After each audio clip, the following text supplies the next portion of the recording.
ജയ് മാതാ. ചരണം ശരണം രാമാംബികേ, ചരണം ശരണം ത്രയംബകേ.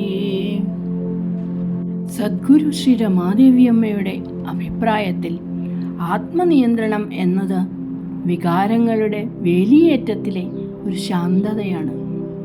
ജീവിത സാഹചര്യങ്ങളോട് നാം എപ്രകാരം പ്രതികരിക്കുന്നു എന്നതിനെ ആശ്രയിച്ചിരിക്കും നമ്മുടെ മനഃശാന്തി. ബാഹ്യമായ സാഹചര്യങ്ങൾ നമ്മുടെ നിയന്ത്രണത്തിലല്ലെങ്കിലും അവയോടുള്ള നമ്മുടെ വൈകാരിക പ്രതികരണങ്ങളെ തത്സമയം നിയന്ത്രിക്കാനുള്ള കഴിവിനെയാണ് ആത്മനിയന്ത്രണം എന്ന് വിളിക്കുന്നത്.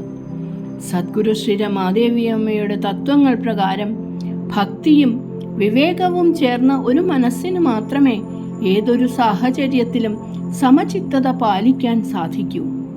വികാരങ്ങൾ, പ്രത്യേകിച്ച് കോപം, ഉത്കണ്ഠ, അസഹിഷ്ണുത എന്നിവ ഒരു മിന്നൽ പിണർ പോലെയാണ് കടന്നു വരുന്നത്.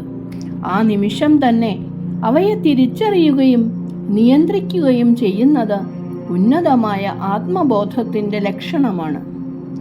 വികാരങ്ങൾ വരുമ്പോൾ അവയിൽ മുങ്ങിപ്പോകാതെ അവയെ ദൂരെ നിന്ന് നോക്കിക്കാണുന്ന ഒരു സാക്ഷിയായി മാറാൻ അമ്മ ഉപദേശിച്ചു. മനസ്സ് നിങ്ങളല്ല എന്ന തിരിച്ചറിവുണ്ടാകുമ്പോൾ വൈകാരിക പ്രകോപനങ്ങളിൽ നിന്ന് പെട്ടെന്ന് പിന്തിരിയാൻ നമുക്ക് സാധിക്കുന്നു. ഒരു പ്രകോപനം ഉണ്ടാകുമ്പോഴും അതിനോട് നാം പ്രതികരിക്കുമ്പോഴും ഇടയിലുള്ള ആ ചെറിയ നിമിഷമാണ് നമ്മുടെ ആത്മനിയന്ത്രണത്തിൻ്റെ വിജയം. ആ നിമിഷത്തിൽ വിവേകം ഉപയോഗിക്കുന്ന ഭക്തൻ അധർമ്മമായ വാക്കുകളോ പ്രവൃത്തികളോ ഒഴിവാക്കുന്നു. അമ്മയുടെ ദർശനങ്ങളിൽ ആത്മനിയന്ത്രണം എന്നത് കേവലമായ അച്ചടക്കത്തേക്കാൾ ഉപരിയായി സമർപ്പണമാണ്.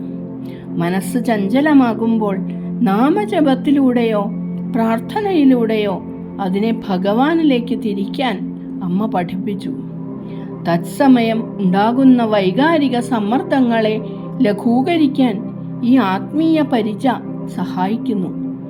മറ്റുള്ളവരുടെ കുറ്റപ്പെടുത്തലുകളോ മോശമായ പെരുമാറ്റമോ നേരിടുമ്പോൾ ഉടനടി തിരിച്ചടിക്കുന്നതിന് പകരം അത് തൻ്റെ കർമ്മഫലമായി കണ്ടോ അല്ലെങ്കിൽ അപരനോടുള്ള കരുണയാലോ ക്ഷമിക്കാൻ അമ്മയുടെ ജീവിതം നമ്മെ പഠിപ്പിക്കുന്നു. വൈകാരികമായ സ്വയം നിയന്ത്രണം ശീലിക്കുന്ന ഒരാൾ തൻ്റെ ആന്തരിക ഊർജത്തെ സംരക്ഷിക്കുകയാണ് ചെയ്യുന്നത്. വൈകാരിക പ്രതികരണങ്ങൾ നിയന്ത്രിക്കുന്നതിലൂടെ മനസ്സ് അനാവശ്യമായി കലുഷിതമാകുന്നില്ല.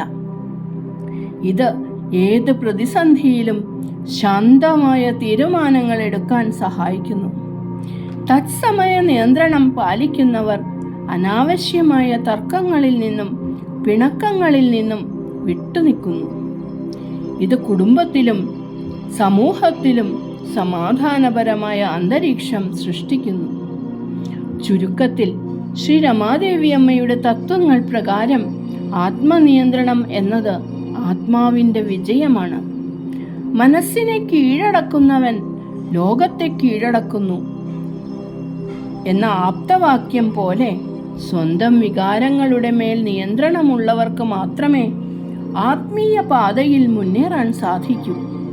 സാഹചര്യങ്ങൾക്കനുസരിച്ച് തുള്ളിക്കളിക്കുന്ന ഒരു പാവയായി മാറാതെ വിവേകത്തിൻ്റെ നൂലുകൊണ്ട് മനസ്സിനെ നിയന്ത്രിക്കാൻ നമുക്ക് സാധിക്കണം.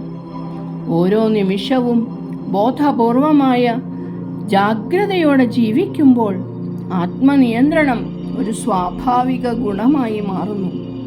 ഹൃദയത്തിൽ ഈശ്വരചിന്ത നിറയുമ്പോൾ വികാരങ്ങളുടെ വേലിയേറ്റങ്ങൾ ശാന്തമായ തിരമാലകളായി മാറുന്നു.